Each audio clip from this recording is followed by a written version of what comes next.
मैं ज़्यादातर औरतों के बारे में लिखती हूँ कि कहीं ना कहीं हम भले ही कहते हैं कि मॉडर्न एरा आ गया है, मॉडर्न एरा में लोग बहुत सारी चीज़ें कर रहे हैं, लेकिन फिर भी हमें प्रूफ करना पड़ता है अपने आप को हर पड़ाव पे, हर जगह पे, चाहे हमारा ऑफिस फील्ड हो, घर का फील्ड हो, पेरेंट्स को, यहाँ तक कि फादर्स को भी यकीन दिलाना पड़ता है कि हम बाहर कोई गलत काम नहीं करेंगे। तो मेरे दिमाग में एक दिन मैं बैठी थी और अचानक मेरे दिमाग में एक सवाल आया था कि औरत होना इतना मुश्किल क्यों है। तो मैंने अपनी कविता की टाइटल लिखी है, औरत होना गलत है क्या।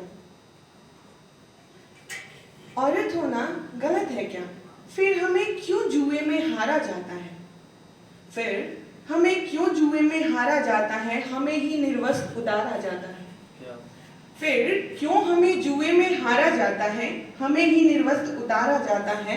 समाज की आधार हम ही हैं, समाज की आधार हम ही हैं, फिर क्यों हमें अबला कह के पुकारा जाता है, अबला कह के पुकारा जाता है।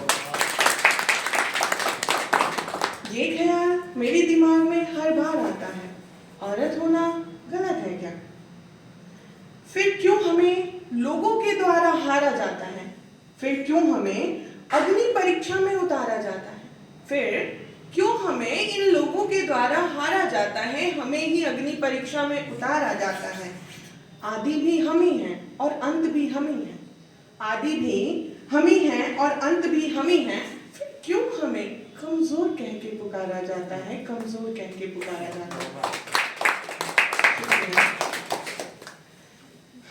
तुम हद में रहो, हमें हमारी हद बताई जाती है, तुम हद में रहो, हमें हमारी हद बताई जाती है, घर के काम करो बाहर ना जाओ, ये बार बार हमें ही क्यों सिखाई जाती है। तुम हद में रहो, हमें हमारी हद बताई जाती है, घर के काम करो बाहर ना जाओ, ये बार बार हमें ही क्यों सिखाई जाती है। एक बार एक ख्याल मेरे दिमाग में न जाने क्यों घर कर जाता है, औरत होना गलत है क्या, औरत होना सच में गलत है क्या। Thank you.